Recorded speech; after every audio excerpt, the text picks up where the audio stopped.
प्यारे भक्तों, गुरुवार का दिन भगवान विष्णु को समर्पित है। भक्तों, भगवान विष्णु जी जगत के पालनहार हैं। भक्तों, गुरुवार के दिन भगवान विष्णु की विधिवत पूजा और मंत्रों के जाप से विशेष फल की प्राप्ति होती है। भक्तों, आज मंत्रों की महिमा पर हम आपके लिए प्रस्तुत करने वाले हैं भगवान विष्णु का सबसे शक्तिशाली मंत्र, सुदर्शन चक्र मंत्र। भक्तों, यह मंत्र अत्यंत शक्तिशाली है। भक्तों, खोई हुई वस्तु को पाना हो या अत्यंत कठिन से कठिन लक्ष्य की प्राप्ति करना, ऐसे में यह मंत्र आपको शीघ्र ही फल प्रदान करता है। भक्तों, आज के समय में यदि आपने किसी को उधार पैसे दिए हैं और वह पैसे नहीं मिल पा रहे, तो आपके लिए यह मंत्र अत्यंत कारगर सिद्ध होगा। तो चलिए भक्तों, आपकी जीवन की सभी समस्याओं का निवारण करने के लिए और लक्ष्य की प्राप्ति हेतु और खोई हुई वस्तुओं की प्राप्ति के लिए हम इस सुदर्शन चक्र मंत्र का 108 बार यानी कि एक माला जाप कर लेते हैं। पर भक्तों, इस मंत्र को जाप करने से पहले मेरा आप सभी से निवेदन है कि आप सभी मंत्रों की महिमा चैनल को सब्सक्राइब कर, वीडियो को एक लाइक कर, कमेंट में जय श्री हरि विष्णु लिखना ना भूलें। चलिए भक्तों, मंत्र जाप आरंभ करते हैं।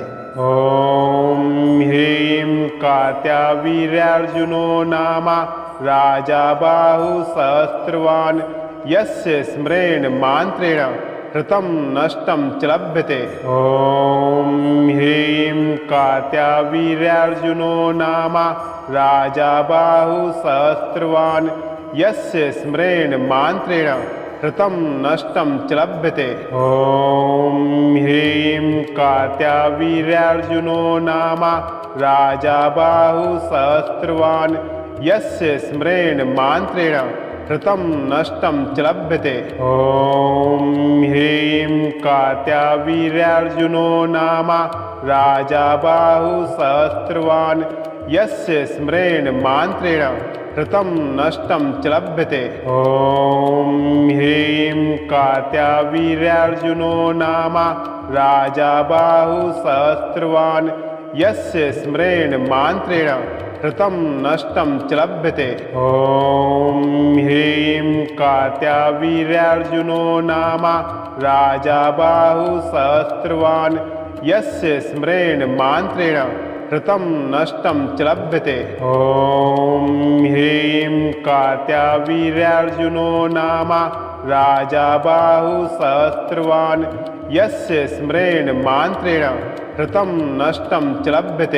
ओम ह्रीं कार्त्यावीर्यार्जुनो नाम राजा बाहु सहस्रवान् यस्य स्मरेण मान्त्रेण कृतं नष्टं च लभ्यते। ओम ह्रीं कार्त्यावीर्यार्जुनो नाम राजा बाहु सहस्रवान् यस्य स्मरेण मान्त्रेण कृतं नष्टं च लभ्यते। ओम ह्रीं कार्त्यावीर्यार्जुनो नाम राजा बाहु सहस्रवान् यस्य स्मरेण मान्त्रेण कृतं नष्टं च लभ्यते। ओम ह्रीं कार्त्यावीर्यार्जुनो नाम राजा बाहु सहस्रवान् यस्य स्मरेण मान्त्रेण कृतं नष्टं च लभ्यते। ओम ह्रीं कार्त्यावीर्यार्जुनो नाम राजा बाहु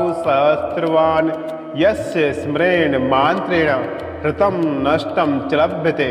ओम ह्रीं कार्त्यावीर्यार्जुनो नाम राजा बाहु सहस्रवान् यस्य स्मरेण मान्त्रेण कृतं नष्टं च लभ्यते।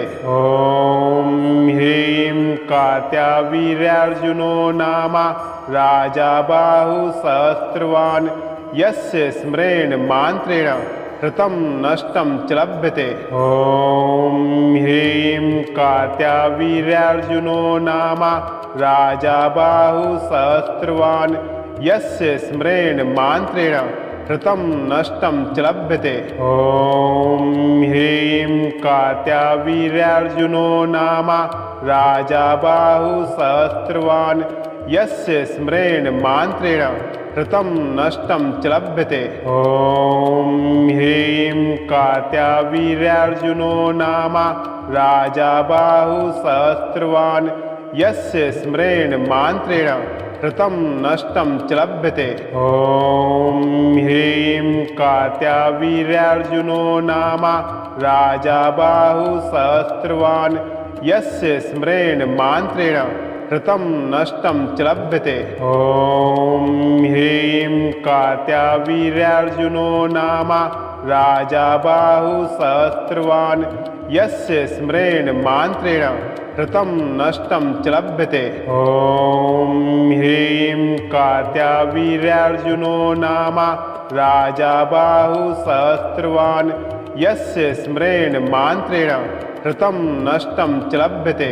ॐ ह्रीं कार्त्यावीर्यार्जुनो नाम राजा बाहुसहस्रवान् यस्य स्मरेण मान्त्रेण कृतं नष्टं च लभ्यते। ॐ ह्रीं कार्त्यावीर्यार्जुनो नाम राजा बाहुसहस्रवान् यस्य स्मरेण मान्त्रेण कृतं नष्टं च लभ्यते। ॐ ह्रीं कार्त्यावीर्यार्जुनो नाम राजा बाहुसहस्रवान् यस्य स्मरेण मान्त्रेण कृतं नष्टं च लभ्यते।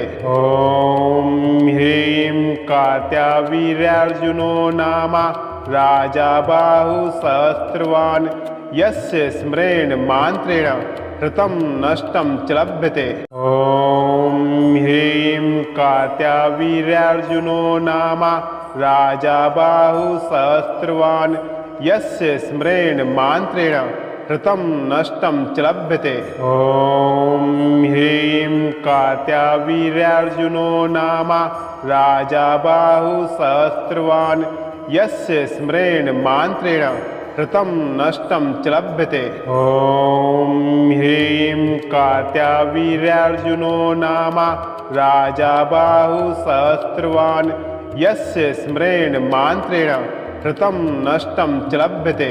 ॐ ह्रीं कार्त्यावीर्यार्जुनो नाम राजा बाहुसहस्रवान् यस्य स्मरेण मान्त्रेण कृतं नष्टं च लभ्यते। ॐ ह्रीं कार्त्यावीर्यार्जुनो नाम राजा बाहुसहस्रवान् यस्य स्मरेण मान्त्रेण कृतं नष्टं च लभ्यते। ॐ ह्रीं कार्त्यावीर्यार्जुनो नाम राजा बाहुसहस्रवान् यस्य स्मरेण मान्त्रेण कृतं नष्टं च लभ्यते। ॐ ह्रीं कार्त्यावीर्यार्जुनो नाम राजा बाहुसहस्रवान् यस्य स्मरेण मान्त्रेण कृतं नष्टं च लभ्यते। ॐ ह्रीं कार्त्यावीर्यार्जुनो नाम राजा बाहुसहस्रवान् यस्य स्मरेण मान्त्रेण कृतं नष्टं च लभ्यते। ॐ ह्रीं कार्त्यावीर्यार्जुनो नाम राजा बाहुसहस्रवान् यस्य स्मरेण मान्त्रेण कृतं नष्टं च लभ्यते। ॐ ह्रीं कार्त्यावीर्यार्जुनो नाम राजा बाहुसहस्रवान् यस्य स्मरेण मान्त्रेण कृतं नष्टं च लभ्यते। ॐ ह्रीं कार्त्यावीर्यार्जुनो नाम राजा बाहुसहस्रवान् यस्य स्मरेण मान्त्रेण कृतं नष्टं च लभ्यते।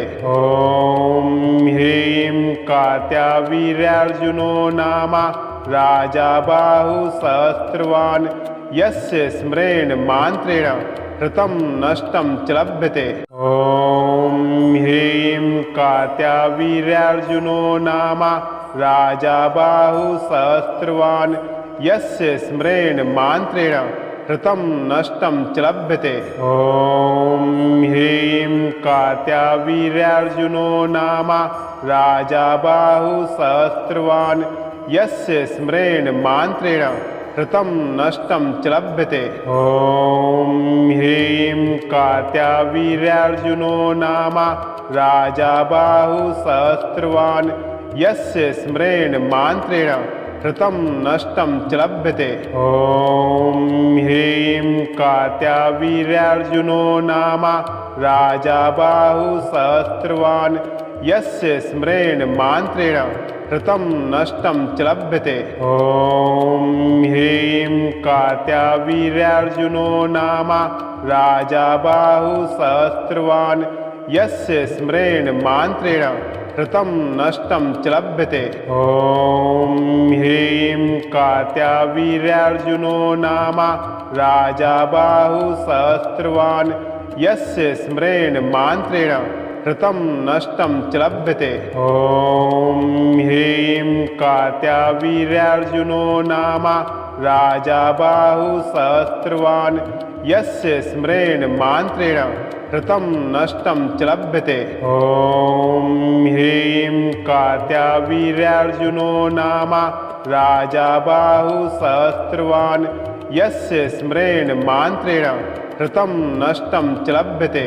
ॐ ह्रीं कार्त्यावीर्यार्जुनो नाम राजा बाहुसहस्रवान् यस्य स्मरेण मान्त्रेण ऋतं नष्टं च लभ्यते। ॐ ह्रीं कार्त्यावीर्यार्जुनो नाम राजा बाहुसहस्रवान् यस्य स्मरेण मान्त्रेण ऋतं नष्टं च लभ्यते। ॐ ह्रीं कार्त्यावीर्यार्जुनो नाम राजा बाहुसहस्रवान् यस्य स्मरेण मान्त्रेण ऋतं नष्टं च लभ्यते। ॐ ह्रीं कार्त्यावीर्यार्जुनो नाम राजा बाहुसहस्रवान् यस्य स्मरेण मान्त्रेण ऋतं नष्टं च लभ्यते। ॐ ह्रीं कार्त्यावीर्यार्जुनो नाम राजा बाहुसहस्रवान् यस्य स्मरेण मान्त्रेण ऋतं नष्टं च लभ्यते। ॐ ह्रीं कार्त्यावीर्यार्जुनो नाम राजा बाहुसहस्रवान् यस्य स्मरेण मान्त्रेण ऋतं नष्टं च लभ्यते। ॐ ह्रीं कार्त्यावीर्यार्जुनो नाम राजा बाहुसहस्रवान् यस्य स्मरेण मान्त्रेण ऋतं नष्टं च लभ्यते। ॐ ह्रीं कार्त्यावीर्यार्जुनो नाम राजा बाहुसहस्रवान् यस्य स्मरेण मान्त्रेण ऋतं नष्टं च लभ्यते। ॐ ह्रीं कार्त्यावीर्यार्जुनो नाम राजा बाहुसहस्रवान् यस्य स्मरेण मान्त्रेण ऋतं नष्टं च लभ्यते। ॐ ह्रीं कार्त्यावीर्यार्जुनो नाम राजा बाहुसहस्रवान् यस्य स्मरेण मान्त्रेण ऋतं नष्टं च लभ्यते। ॐ ह्रीं कार्त्यावीर्यार्जुनो नाम राजा बाहुसहस्रवान् यस्य स्मरेण मान्त्रेण ऋतं नष्टं च लभ्यते। ॐ ह्रीं कार्त्यावीर्यार्जुनो नाम राजा बाहुसहस्रवान् यस्य स्मरेण मान्त्रेण ऋतं नष्टं च लभ्यते। ॐ ह्रीं कार्त्यावीर्यार्जुनो नाम राजा बाहुसहस्रवान् यस्य स्मरेण मान्त्रेण ऋतं नष्टं च लभ्यते। ॐ ह्रीं कार्त्यावीर्यार्जुनो नाम राजा बाहुसहस्रवान् यस्य स्मरेण मान्त्रेण ऋतं नष्टं च लभ्यते। ॐ ह्रीं कार्त्यावीर्यार्जुनो नाम राजा बाहुसहस्रवान् यस्य स्मरेण मान्त्रेण ऋतं नष्टं च लभ्यते। ॐ ह्रीं कार्त्यावीर्यार्जुनो नाम राजा बाहुसहस्रवान् यस्य स्मरेण मान्त्रेण ऋतं नष्टं च लभ्यते। ॐ ह्रीं कार्त्यावीर्यार्जुनो नाम राजा बाहुसहस्रवान् यस्य स्मरेण मान्त्रेण ऋतं नष्टं च लभ्यते। ॐ ह्रीं कार्त्यावीर्यार्जुनो नाम राजा बाहुसहस्रवान् यस्य स्मरेण मान्त्रेण हृतं नष्टं च लभ्यते। ॐ ह्रीं कार्त्यावीर्यार्जुनो नाम राजा बाहुसहस्रवान् यस्य स्मरेण मान्त्रेण हृतं नष्टं च लभ्यते। ॐ ह्रीं कार्त्यावीर्यार्जुनो नाम राजा बाहुसहस्रवान् यस्य स्मरेण मान्त्रेण हृतं नष्टं च लभ्यते। ॐ ह्रीं कार्त्यावीर्यार्जुनो नाम राजा बाहुसहस्रवान् यस्य स्मरेण मान्त्रेण हृतं नष्टं च लभ्यते। ॐ ह्रीं कार्त्यावीर्यार्जुनो नाम राजा बाहुसहस्रवान् यस्य स्मरेण मान्त्रेण हृतं नष्टं च लभ्यते। ॐ ह्रीं कार्त्यावीर्यार्जुनो नाम राजा बाहुसहस्रवान् यस्य स्मरेण मान्त्रेण हृतं नष्टं च लभ्यते। ॐ ह्रीं कार्त्यावीर्यार्जुनो नाम राजा बाहुसहस्रवान् यस्य स्मरेण मान्त्रेण हृतं नष्टं च लभ्यते। ॐ ह्रीं कार्त्यावीर्यार्जुनो नाम राजा बाहुसहस्रवान् यस्य स्मरेण मान्त्रेण हृतं नष्टं च लभ्यते। ॐ ह्रीं कार्त्यावीर्यार्जुनो नाम राजा बाहुसहस्रवान् यस्य स्मरेण मान्त्रेण हृतं नष्टं च लभ्यते। ॐ ह्रीं कार्त्यावीर्यार्जुनो नाम राजा बाहुसहस्रवान् यस्य स्मरेण मान्त्रेण हृतं नष्टं च लभ्यते। ॐ ह्रीं कार्त्यावीर्यार्जुनो नाम राजा बाहुसहस्रवान् यस्य स्मरेण मान्त्रेण हृतं नष्टं च लभ्यते। ॐ ह्रीं कार्त्यावीर्यार्जुनो नाम राजा बाहुसहस्रवान् यस्य स्मरेण मान्त्रेण हृतं नष्टं च लभ्यते। ॐ ह्रीं कार्त्यावीर्यार्जुनो नाम राजा बाहुसहस्रवान् यस्य स्मरेण मान्त्रेण हृतं नष्टं च लभ्यते। ॐ ह्रीं कार्त्यावीर्यार्जुनो नाम राजा बाहुसहस्रवान् यस्य स्मरेण मान्त्रेण हृतं नष्टं च लभ्यते। ॐ ह्रीं कार्त्यावीर्यार्जुनो नाम राजा बाहुसहस्रवान् यस्य स्मरेण मान्त्रेण हृतं नष्टं च लभ्यते। ॐ ह्रीं कार्त्यावीर्यार्जुनो नाम राजा बाहुसहस्रवान् यस्य स्मरेण मान्त्रेण हृतं नष्टं च लभ्यते। ॐ ह्रीं कार्त्यावीर्यार्जुनो नाम राजा बाहुसहस्रवान् यस्य स्मरेण मान्त्रेण हृतं नष्टं च लभ्यते। ॐ ह्रीं कार्त्यावीर्यार्जुनो नाम राजा बाहुसहस्रवान् यस्य स्मरेण मान्त्रेण हृतं नष्टं च लभ्यते।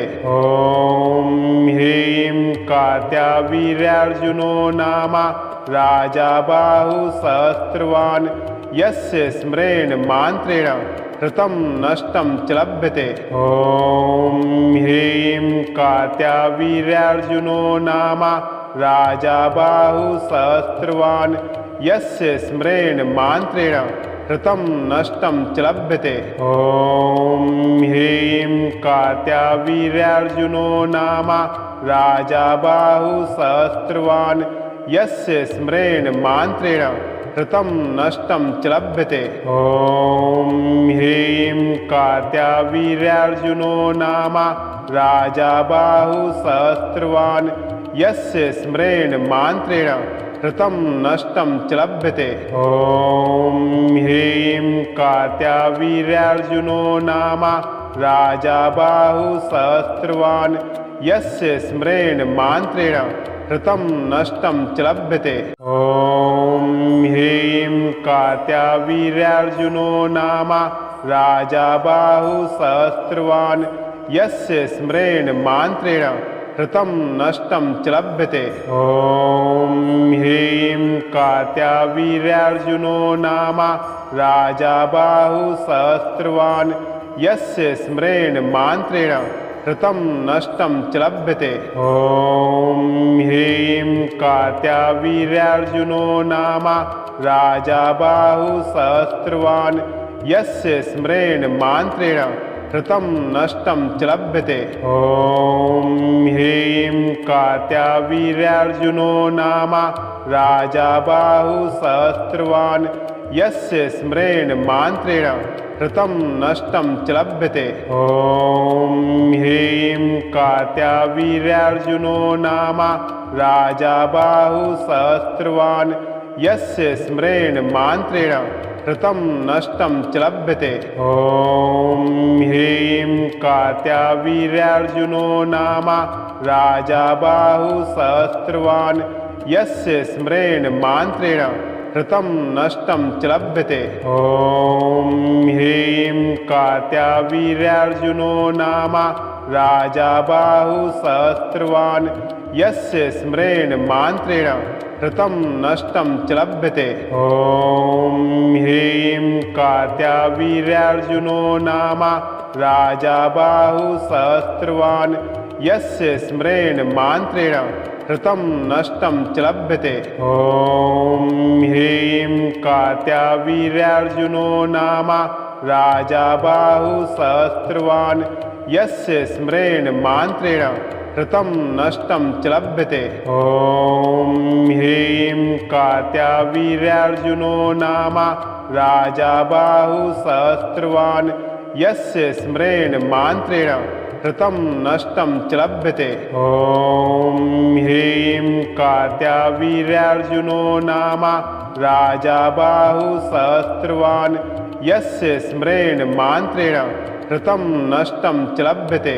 ॐ ह्रीं कार्त्यावीर्यार्जुनो नाम राजा बाहुसहस्रवान् यस्य स्मरेण मान्त्रेण कृतं नष्टं च लभ्यते। ॐ ह्रीं कार्त्यावीर्यार्जुनो नाम राजा बाहुसहस्रवान् यस्य स्मरेण मान्त्रेण कृतं नष्टं च लभ्यते। ॐ ह्रीं कार्त्यावीर्यार्जुनो नाम राजा बाहुसहस्रवान् यस्य स्मरेण मान्त्रेण कृतं नष्टं च लभ्यते। ॐ ह्रीं कार्त्यावीर्यार्जुनो नाम राजा बाहुसहस्रवान् यस्य स्मरेण मान्त्रेण कृतं नष्टं च लभ्यते। ॐ ह्रीं कार्त्यावीर्यार्जुनो नाम राजा बाहुसहस्रवान् यस्य स्मरेण मान्त्रेण कृतं नष्टं च लभ्यते। ॐ ह्रीं कार्त्यावीर्यार्जुनो नाम राजा बाहुसहस्रवान् यस्य स्मरेण मान्त्रेण कृतं नष्टं च लभ्यते। ॐ ह्रीं कार्त्यावीर्यार्जुनो नाम राजा बाहुसहस्रवान् यस्य स्मरेण मान्त्रेण कृतं नष्टं च लभ्यते। ॐ ह्रीं कार्त्यावीर्यार्जुनो नाम राजा बाहुसहस्रवान् यस्य स्मरेण मान्त्रेण कृतं नष्टं च लभ्यते। ॐ ह्रीं कार्त्यावीर्यार्जुनो नाम राजा बाहुसहस्रवान् यस्य स्मरेण मान्त्रेण कृतं नष्टं च लभ्यते। ॐ ह्रीं कार्त्यावीर्यार्जुनो नाम राजा बाहुसहस्रवान् यस्य स्मरेण मान्त्रेण कृतं नष्टं च लभ्यते। ॐ ह्रीं कार्त्यावीर्यार्जुनो नाम राजा बाहुसहस्रवान् यस्य स्मरेण मान्त्रेण कृतं नष्टं च लभ्यते। ॐ ह्रीं कार्त्यावीर्यार्जुनो नाम राजा बाहुसहस्रवान् यस्य स्मरेण मान्त्रेण हृतं नष्टं च लभ्यते। ॐ ह्रीं कार्त्यावीर्यार्जुनो नाम राजा बाहुसहस्रवान् यस्य स्मरेण मान्त्रेण हृतं नष्टं च लभ्यते।